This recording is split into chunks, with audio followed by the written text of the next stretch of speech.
ስምሽን ጠርቶ የሚለምን ሁሉ በዚህም ዓለም በወዲያኛውም ዓለም አይጠፋም። ጥር 21 አንድ ቀን ቀረው ሞትሰ ለሟቲ ይደሉ ሞታ ለማርያም የአጽብ ለኩሉ እንደተባለው የእናታችን የቅድስተ ቅዱሳን የዕረፍት በዓል ደረሰ። አዎ ሞታ ለማርያም የአጽብ ለኩሉ እኮ ነው። ሞትማ ለሟቲ ይገባል። የድንግል አሟሟት እጅጉን ይገርማል፣ እጅጉን ይደንቃል የተባለላት ስሟን በመጥራት ብቻ ከምድራዊም ከሥጋዊም ፈተና የምታድነን ስሟን በመጥራት ብቻ ኃጢአታችንን ሁሉ የምታስወግድልን ስሟን በመጥራት ብቻ ቋጠሯችንን የምትፈታልን በፍጹም እምነት ሆነን ስሟን በመጥራት ዝክሯን በመዘከር መታሰቢያዋን በማድረግ በዓሏን በማክበር ርስተ መንግሥተ ሰማያትን የምታወርሰን እናታችን ቅድስተ ቅዱሳን ቅድስት ድንግል ማርያም ወላዲተ አምላክ እመብርሃን የዕረፍት በዓሏ ደረሰ። ሁላችሁም እንደምታውቁትና እንዳነበባችሁት መጽሐፈ ስንክሳር ላይ እንደዚህ ብሎ ተቀምጧል። ታዲያ እናንተ ደግሞ እንደተለመደው በደንብ አድርጋችሁ ኮፒ ሊንክ እያደረጋችሁ ለሁሉም ሰው አዳርሱልኝ። የምትችሉ 21 የማትችሉ 3 ጊዜ ኮፒ ሊንክ በማድረግ ለሁሉም ሰው እንዲዳረስ አድርጉልኝ።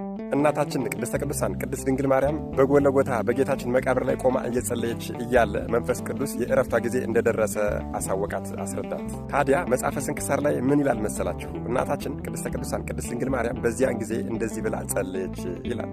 ልጄ ወዳጄ ጌታዬና ፈጣሪ ኢየሱስ ክርስቶስ ሆይ ልመናዬን ተቀብለህ ደቀ መዝሙርህን ልጄን ዮሐንስን በዚህ ሰዓት ወደ እኔ ላክልኝ። እንዲሁም ሕያዋን እንደሆኑ ሐዋርያትን ሁሉንም ነፍሳቸውንም የለየሃቸውን አምጣቸው። አንተ የሕያዋንና የሙታን አምላክ ነህና ለአንተ ምስጋና ይሁን ለዘላለሙ አሜን ብላ ጸለየች። ታዲያ በዚያንም ጊዜ ይላል በዚያንም ጊዜ በመንፈስ ቅዱስ ትእዛዝ ከኤፌሶን አገር ቅዱስ ዮሐንስ ወልደ ነጎድጓድን ደመና ተሸክማ ወደ እመቤታችን ወደ ቅድስት ድንግል ማርያም አደረሰችው። ሰገደላትና በፊቷ ቆሞ እንዲህ አላት፣ ሰላምታ ይገባሻል። ጌታችንን ፈጣሪያችንና መድኃኒታችንን ኢየሱስ ክርስቶስን የወለድሽው ጸጋን የተመላሽ ደስ ይበልሽ። አንቺ ከዚህ ዓለም ተለይተሽ በክብር በምስጋና ወደ ዘላለም ሕይወት ትሄጃለሽና ይህም ስሙ ክቡር ምስጉን የሆነ ጌታችንና ፈጣሪያችን ድንቆች ተአምራቶችን በአንቺ ላይ ከገለጠ በኋላ ነው አላት። እመቤታችን ቅድስት ድንግል ማርያምም ይህንን በሰማች ጊዜ እጅግ በጣም ደስ አላት። እግዚአብሔርንም እንዲህ ብላ አመሰገነችው። ፈጣሪ ጌታዬ ለአንተ ምስጋና ይሁን፣ አንተ የለመንኩህን አሰጥተኸኛልና። አሁንም ነፍሴን ተቀብለው ወደ ሰማይ ወደ አንተ ሊያሳርጓት ከሚመጡ መላእክቶች ጋር በመምጣት የምለምንን ሁሉ ስጠኝ። በዚያንም ጊዜ ከሰማይ እንደዚህ የሚል ቃል መጣ። እነሆ አሁን መላእክት ይደርሳሉ፣ ሐዋርያትም ሁሉ ከምድር ዳርቻ በደመና ተጭነው ለሰማይና ለምድር ጌታ ለኢየሱስ ክርስቶስ እናቱ ወደ ሆነች ወደ ቅድስት ድንግል ማርያም ይደርሳሉ።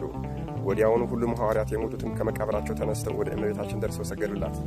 አምላካችን ከአንቺ የተወለደ ጸጋን የተመላሽ ሆይ ደስ ይበልሽ፣ እርሱ ከዚህ ዓለም ተለይቶ ቃል ኪዳን እንደሰጠሽ በክብር በምስጋና ከእርሱ ጋር ያሳርግሻልና አሏት። በዚያንም ጊዜ እመቤታችን በአልጋው ላይ ተቀመጠች። ሐዋርያትንም እንዲህ አለቻቸው፣ ፈጣሪያችሁ ኢየሱስ ክርስቶስ እንደሚመጣ እናንተም እንዳየኋችሁ እንደማየው አሁን አወቅኩ።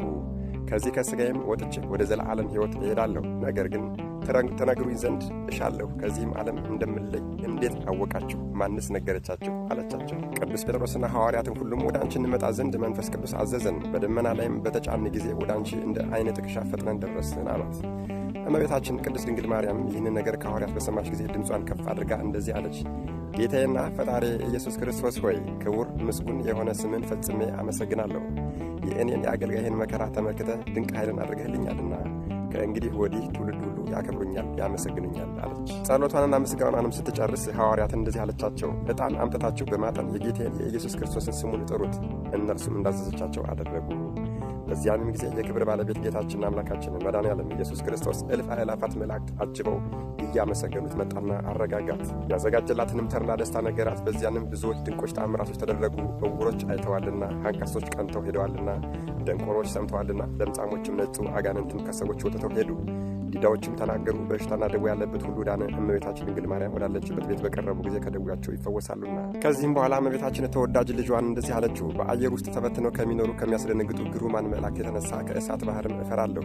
ጌታችንም ከእርሳቸው ወደ ማንም በአንቺ ላይ ሥልጣን የለውም፣ አትፍሪ እናቴ ሆይ አላት። ሥጓም የምትለይበት ጊዜ ሲደርስ ሐዋርያትና ደናግል ተባረካቸው ዘንድ እያለቀሱ ለመኗት። እጇን በላያቸው ዘርግታ ባረከቻቸው።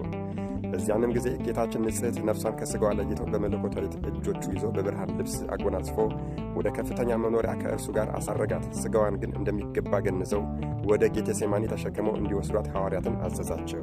ነፍሷ ከሥጋዋ ከመውጣቷ በፊትም በሰው አንደበት ይህ ነው ተብሎ የማይነገር ብርሃንን እያየች ነበር። የክብር ባለቤት ጌታችን ክርስቶስም እንግዲህ ሥጋሽን ተድላ ወዳለበት ገነት አፈልሳለሁ፣ ዳግመኛም ሥጋሽን ከነፍስሽ ጋር አዋህጄ አስነስቼ መላእክት በውስጡ በፊትሽ ሆነው በሚያመሰግኑበት ተመሳሳይ በሌለው ተድላ ደስታ በአለበት ማደሪያ አኖርሻለሁ አላት። እመቤታችንም እንዲህ አለች፣ አቤቱ በረቀቀ ጥበብ ይህንን ሁሉ የሠራህ ይህን ሁሉ ያደረግህ አመሰግንሃለሁ። ሁለተኛም ልመናዬን ትሰማ ዘንድ እለምንሃለሁ። በስሜ ወደ አንተ የሚለምነውን ሁሉ ልመናውን ተቀበለው። በመከራም ውስጥ ሆኖ ስሜን ጠርቶ ወደ አንተ የሚለምነውን ከመከራ ሁሉ አድነው። በሰማይም በምድርም በሥራው ላይ ሁሉ አንተ ካህሊ ነህና መታሰቢያን በውስጡ የሚያደርጉባትን ቦታ ሁሉ ባርክላቸው። በእኔ ስም የሚያቀርቡትን የሁሉንም መሥዋዕታቸውን ተቀበልላቸው አለችው። ጌታችንም እንዲህ ብሎ መለሰላት፣ የለመንሽኝን ሁሉ አደርግልሻለሁ። ደስ ይበልሽ፣ ከእኔ ከአባቴ ከመንፈስ ቅዱስ ዘንድ ጸጋ፣ ክብር፣ ባለሟልነት ተሰጥቶሻልና። ስምሽንም ጠርቶ የሚለምን ሁሉ በዚህም ዓለም በሚመጣውም ዓለም አይጠፋም አላት። ደግሞ ያለው ስምሽን ጠርቶ የሚለምን ሁሉ በዚህም ዓለም በወዲያኛውም ዓለም አይጠፋም አላት። እመቤታችንም ካረፈች በኋላ ጌታችን እንዳዘዘ ወደ ጌቴሴማኒ ሊወስዷት ሐዋርያት ገንዘው ተሸከሟት። አይሁድም በሰሙ ጊዜ ሥጋዋን ሊያቃጥሉ መጡ። አዎ ቀድሞ ልጇ መቃብር ፈንቅሎ ተነሳ ብለው አስቸገሩን። አሁን ደግሞ እርሷ መቃብር ተነሳች አረገች ሊሉን አይደለ ብለው የእመቤታችንን ሥጋ በተንኮልና በክፋት ሊያቃጥሉ ተሰብስበው መጡ። ያን ጊዜ ከአይሁዳውያን አንዱ ከምድር ላይ ይጥላት ዘንድ የእመቤታችንን የአልጋዋን ሸንኮር ያዘ። ያን ጊዜ ከእግዚአብሔር ታዘዘ መልአክ እጆቹን በእሳት ሰይፍ ቀጣውና እጆቹ በአልጋው ላይ ተንጠልጥለው ቀሩ።